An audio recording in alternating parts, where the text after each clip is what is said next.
Hey, what's going on? It's your boy Big John, Big John's Bully House. Gonna do a video. Hey, relax. I got it. I got him. Okay.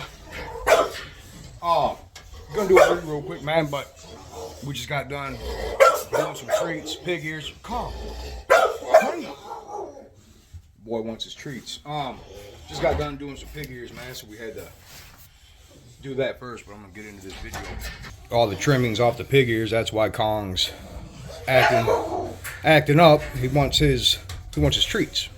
But I'm gonna go ahead and get all the dogs their treats and everything. Got a big old box. These are the bells off the pig ears. Can't obviously dehydrate them because fat and all that stuff doesn't dehydrate very well. Goes rancid. Food for thought. Get to all these guys their treats and everything, and then we're gonna get into this video. Figure I'll go ahead and pull Goliath out right now. Then we'll get in there and show the rest of the babies.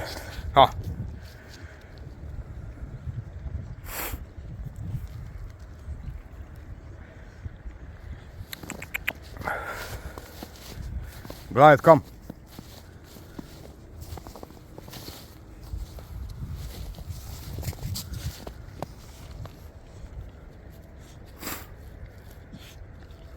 Boy's turning out nice, man. Still very, very short, compact.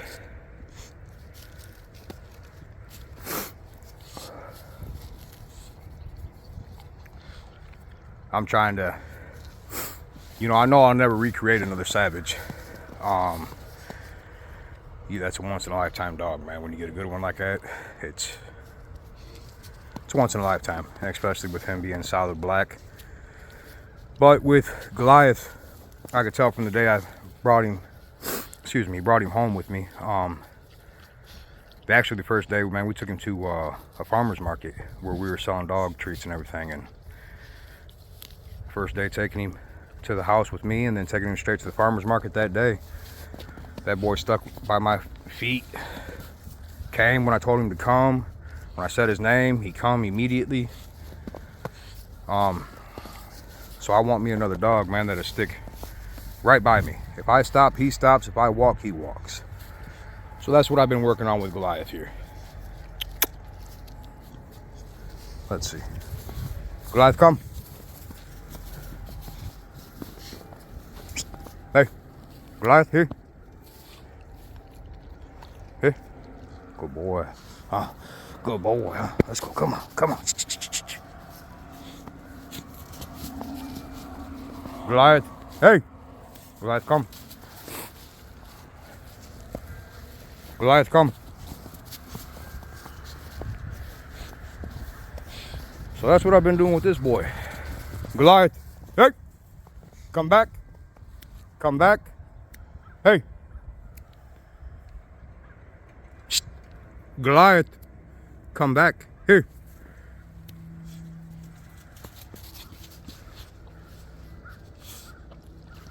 Good boy. Come. Come on, baby. Come on.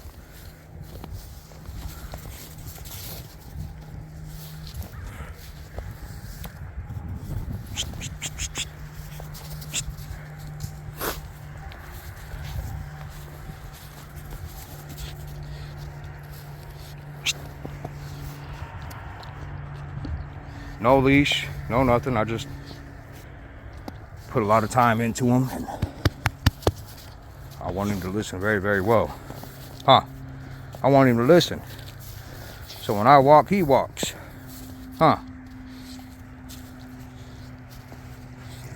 Good boy. He's a good boy, huh? Hey, good boy, huh? Got. No jump. No. Good boy. Come on, let's go. Come.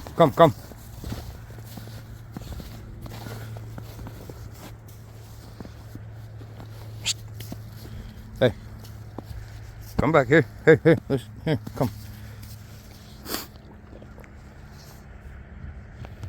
Hey, listen.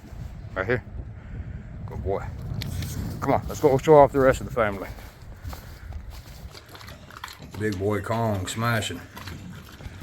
Baby Blanca. I'm my mate. That little monster Capone. Come on, baby. And that boy Goliath. Good boy. And then the heat's at 64. But it feels a little warmer than that, man. We gotta turn that heater down just a little bit. Got it in here, man. It's set on 2. Drop it down. Hit it at 1.5. Oh, you finished it all already? Huh? Blanca's about done with hers. Capone's still over there working. Goliath's still chomping his down. And we still got a lot of pig bells left.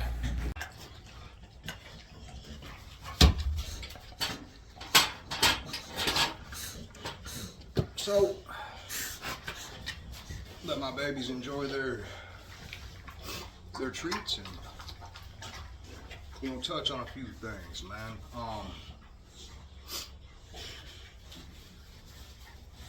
You know, obviously doing dogs, it's not an easy task. Breeding dogs and doing the right breedings and trying to keep the right traits and continuously keeping the look and overall genotype and phenotype that you've been doing for quite some time. Now, doing dogs, man, I've had dogs since as long as I can remember. My father, you know, he raised and competition hunted Walker coonhounds, man. I traveled all over the world doing so. Got trophies and plaques and magazines that he was in, and newspaper articles for them times. And you know, I was born into dogs, man, before I really knew what a dog man was. You know, a lot of people say I'm a breeder, you're a breeder, you're a breeder. Okay, yeah, I breed dogs. But I've never looked at myself as one of these motherfuckers out here like I'm the best of the best and I have the best of the best and everything I have is top notch and the greatest and whatever people have to tell themselves in order to feel better about themselves. I don't know what it is. Me personally, I don't have the best of the best. I know I don't have best of the best. I know my dogs aren't the top notch dogs of the world today or whatever the case is, and I'm fine with that and I'm okay with that, and I don't care. I don't care to be considered the top notch guy or the best of the best. What I do know is my dogs can run, jump, play, swim, hunt with me if I want them to. I know my dogs can go out in the negative temperatures and be okay. I know my dogs in extreme heat can be okay. Jesus, dude. My dogs ain't gonna die or overheat walking around a show ring. You know, it's I don't breed for everybody, and I don't breed for what people want or think is in, or and I never have, man. You know, and I got a lot of people telling me you need to catch up with the times. The times of what? Fluffy Frenchies or fluffy bullies or hairless bullies or hairless Frenchies or merles. Why would I try to catch up with the times of those dogs when those dogs are strictly bred, produced, and created for money? There's no other purpose around it. There's just not. I mean, now if we're talking about Catahulas that are merles, it's a working dog. Yes, there is a purpose behind that. Alpha Blue Bulldogs, yes, there is a purpose behind them as well.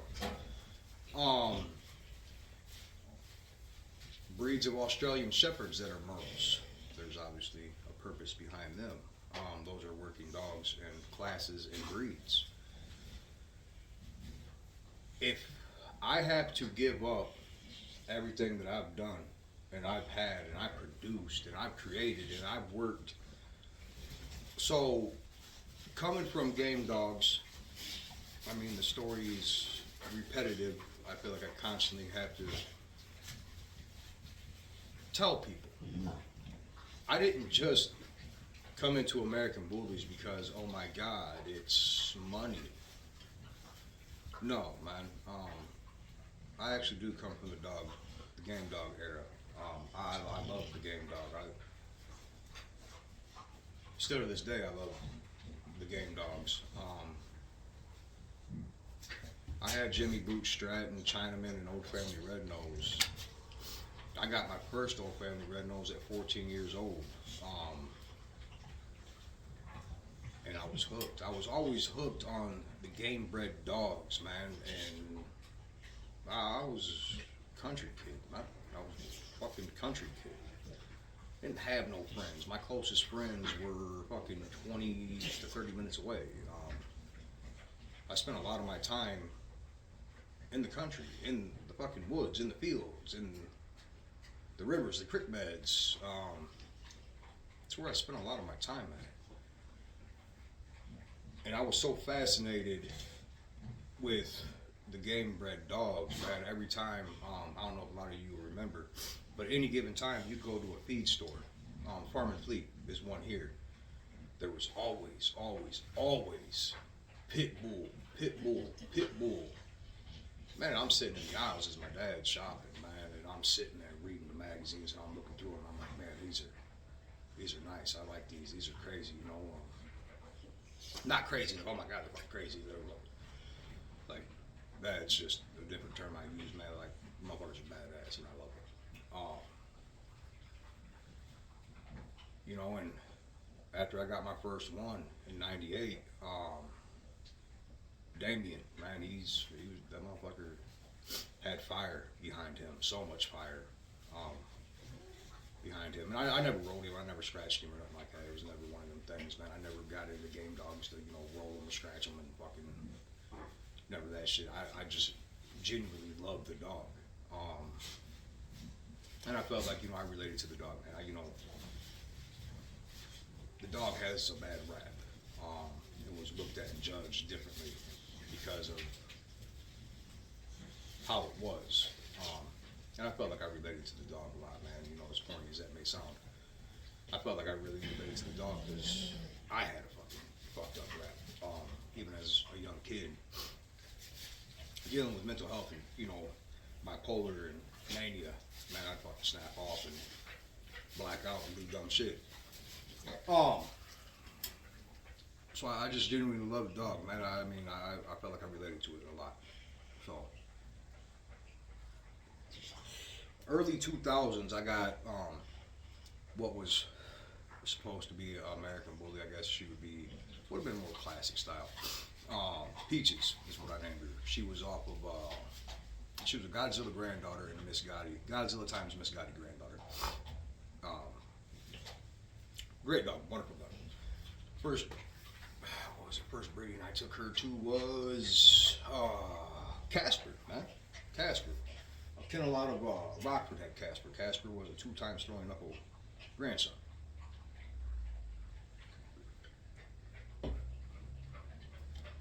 Produced great dogs, everything. You know, coming into the American Bullies, especially in the early 2000s, the breed started in the early 90s. It was still not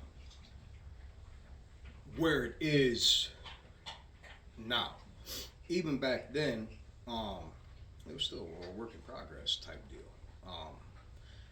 After having game dogs and everything, and I started having kids, I had kids at a very young age. I had kids at 16 years old. I kind of started getting away from the game dogs because of the liabilities and everything. I didn't expect to start having kids at such a young age, but life happened, so life happened. Started getting into the American Bullies, man. And even having game dogs, I wanted something that, was a little more muscular, a little more bigger, and I was never into mixing dogs, you know what I mean? If I was going to mix a dog, it was going to be a fucking band dog and it was going to have a purpose behind it. If I ever did a mix, it was going to be purposely done. It was going to be known why I did it, how I did it, the dogs that I used to do it. But I just didn't want to do that, you know what I mean? Once the American Bully came on the scene, I was like, okay, man, let me watch these dogs for a while. So I watched them for a while. Jumped in, grabbed, Peaches, then turned around, got Shorty, which was off of Kev Green, man. I named him Shorty. Kev Green with BRC Global. I ended up getting Shorty. He spun off, grabbed Callie, man. She was another bitch out there in Indiana or Wisconsin somewhere. Spun off, grabbed that bitch, and then turned around and, man, I seen this big old bitch, Remy. At the time, that was my Remy. Big old bitch, man. Heavily gray line bred. Big old bitch, man. XL female. I'm like, okay, man, let me grab these dogs. Let me see what happens here. Peaches, after her first litter, produced great dogs. And then I bred her. Did I breed her again? I think I was going to try to breed her again, and it just ended up having a vaginal prolapse, and I was like, man, what the fuck, and immediately vet, talk to them, hey, what's this, what's going on, still being young. They're like, man, fix it. Done deal, she's fixed. Obviously, vaginal prolapse is hereditary. You don't want no issues like that, and I'm like, fuck, man, goddamn. So, that happened. And then when I had Shorty and Callie, I bred them too. Oops. Callie fucking refused to whelp her litter and killed all the puppies. So I'm a bitch. My big female Remy, and I've got pictures and ribbons and shows. I got ribbons on the wall over here with that female. By the time Remy was done, she was 28 inches. 28 inches at the withers, if I'm not mistaken. And 120 pounds. She was a big, huge female. Man, I love that dog, man. I got her to say I love you after you have her. I talked to her, and every time I tell her I love you, she would, fucking. It sounded like she'd say it back to you. Situation came along with that. I'm like, these good dogs, but not what I'm looking for. 2012 came around is when I got Hooch. And I knew from the time I seen that boy, I'm like, man, this is the fucking one here. It's gotta be this one. Started watching him grow, watching him develop, and he just boom, boom, boom, boom, boom. I'm like, man, this has to be the one. This is my extreme shit. 2012. 2012 is when ABKC was like, extreme dogs are done. We're not doing this no more. They're getting too overdone, whatever. I'm like, fuck that. Fuck that. No. I'm not done.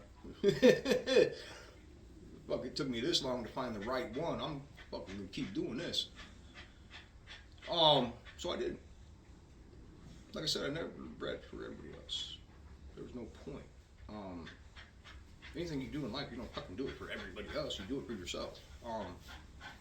So that's what I did.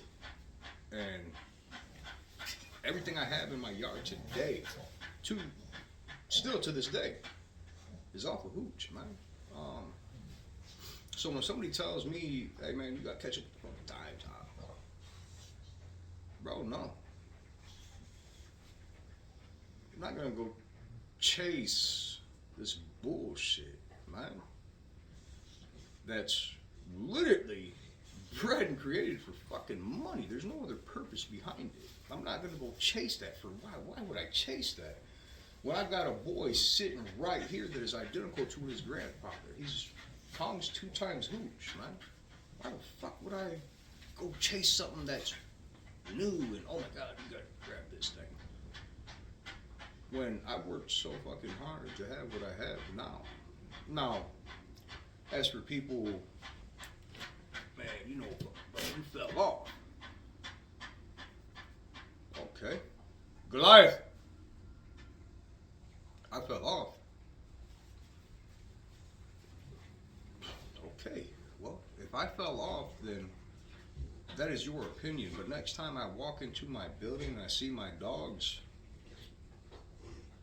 and I look at everything that I've done and how far I've came, regardless of all the losses and all the heartache and heartbreak, and I'm still moving, let's be honest, man. Half you motherfuckers wouldn't still be standing here today. You wouldn't have no dogs. You motherfuckers probably would have crashed out, man. And did something horrible or stupid yourself. So no. Did I fall off? No.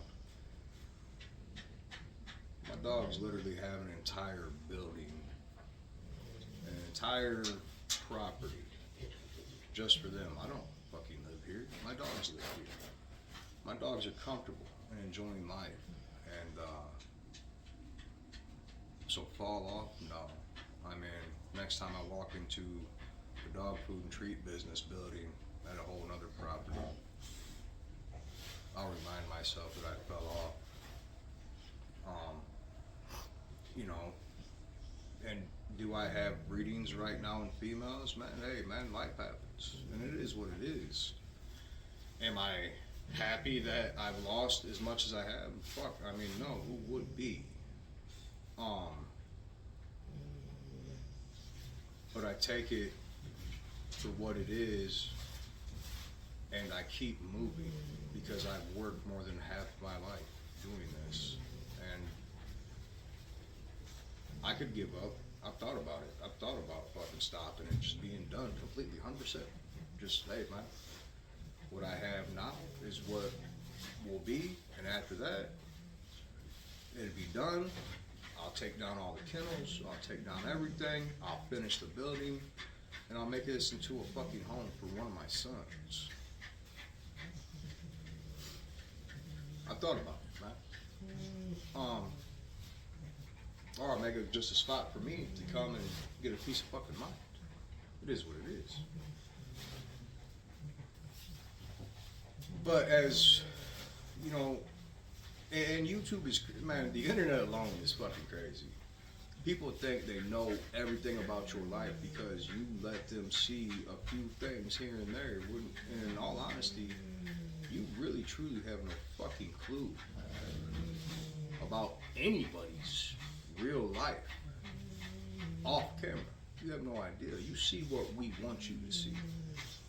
We talk about what we want to talk about at that time on that video, but you don't see everything, man. You won't see everything. Now, me, I am a very upfront, blunt, forward person. I'll show you what it is, and I'll tell you what it is. That's just the way I've always been.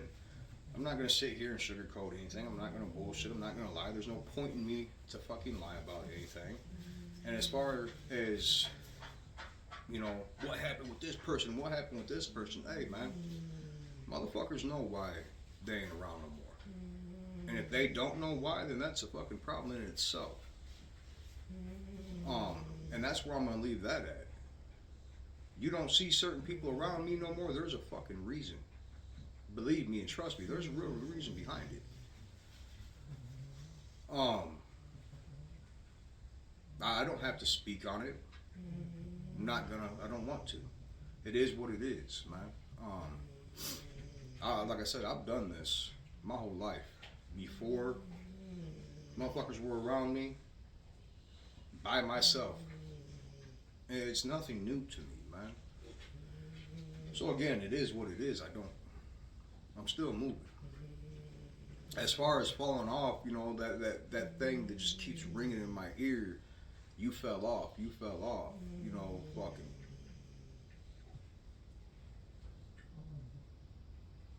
I think I have leveled up, in all honesty. I don't drink no more. I'm in the best shape of my life that I've ever been. Things are finally coming together in the dog building, in the dog food and dog treat business.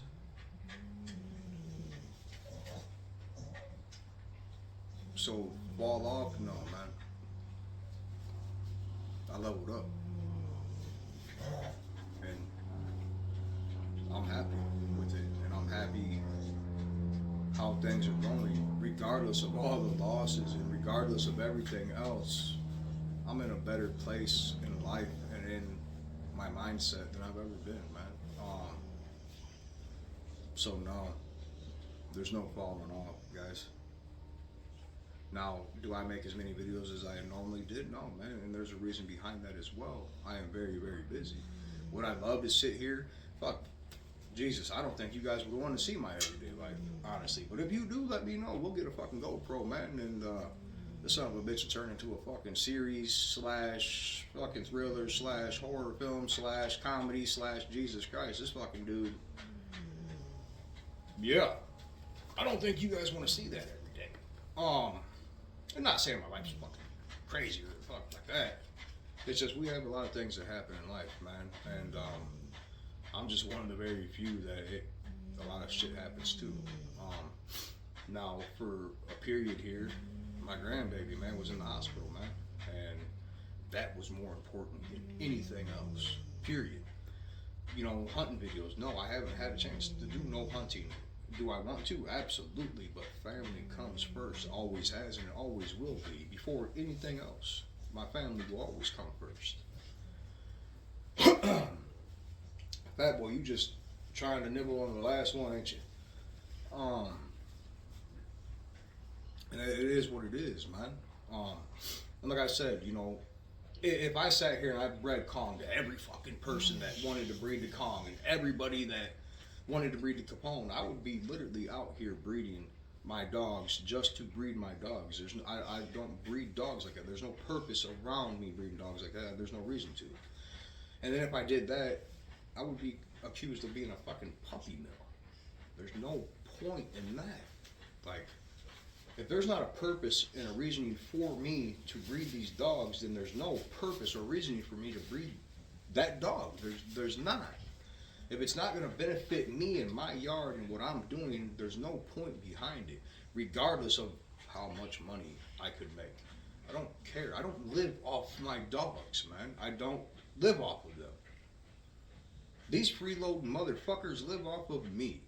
That's literally what it is, as this big fuck sitting here staring at me. That motherfucker ain't paying this gas bill on this motherfucker, man. He ain't paying for this shit. I'm paying for it. That little bastard over there at the end, Goliath, he ain't paying for nothing. Capone's not paying for nothing. Blanca, retired, not paying for anything. I don't live off my dogs, man. And any dime, dollar, or money made off their pups or productions or what I do goes right back into them. You'll never see me out here in flashy clothes or cars or jewelry because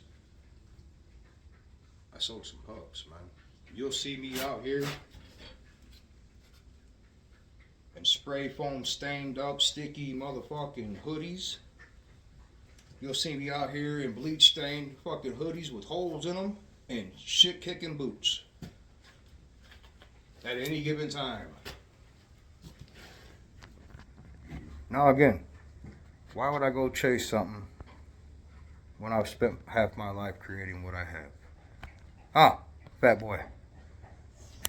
Looking just like your granddaddy, ain't you, baby? You know, it's crazy that everybody has so much to say Well, like I said, in reality,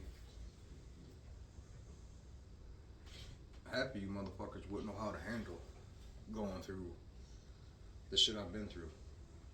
You just wouldn't know how to handle it. And it is what it is, man. You know, this video is a little longer than I wanted it to be, but I feel like you guys really need to sit back and listen, man, and understand that just because you don't see somebody dropping litter after litter after litter after litter, puppy after puppy, cell after cell, doesn't mean that motherfucker fell off, man. Just means that motherfucker's working extra hard for himself, his family, his life, his dogs. I'm enjoying life. It is what it is. Enjoying my grandbaby. Excuse me, like I said, you know, he was sick, man. Fucking scary. Scary sick. He gonna have meningitis, man. Scary. Had him come over last night. He's finally, you know, he's doing good now. He's got out of the hospital here about a week and a half ago or so. He's doing great. Had him at the house last night, seeing him smile and everything. Hey, man, I'm enjoying life, man. So that's what it is. Now, for a lot of you people, this video could have went a whole different way. Especially since a lot of you people making the comments forgot that you literally follow me on different social medias, and you say your YouTube name on there. This video could have went a whole different way. I could have made a straight motherfucking Death Comedy After Dark Hours video for you. Roasted and flamed the shit out of you. But what would be the point? For what? To upset me for the day and piss me off? There's no point behind it, man. There's just not. And it is what it is, like I said, man. We're enjoying life and we're actually doing great, business-wise, and my dogs are loving life and living life, and hey, we're good, man. That should be, I think, the most main concern and most important thing is we're doing good. Now, I know a lot of motherfuckers don't like somebody doing good or doing better than them or anything like that, man. It is what it is. But when I see my people doing good, I'm happy for them. Especially if I knew you on a personal level and I knew what you came from. Hey, man, I'm happy for you. And I'm glad you're not doing that dumb shit no more. And I'm glad you changed your life. And I'm glad you're not fucking crashing out. And I'm glad you're not putting your life at jeopardy and your freedom on the line no more. Hey, we're happy for you, man. And being a man, you should be happy for another man that has found his peace and his happiness. Don't down that man. Congratulate that motherfucker. On some real shit, congratulate him. Because you don't know what that man has been through in his personal life behind his own walls. Excuse me, and in his own mind. And the struggles he's dealt with. But I'm gonna go ahead and end this video. Fat boy. Oh, big boy. Boy, you look like he's at an all you can eat fucking buffet. You probably should have saved a little bit. But I'm gonna go ahead, man. I gotta get to the house and finish up there. Give a huge shout out to our subscribers, new and old. Like, shares, comments, followers, all the love we get, continue to get. As always, take care. God bless. Stay safe. We love y'all, man. Keep rocking with us.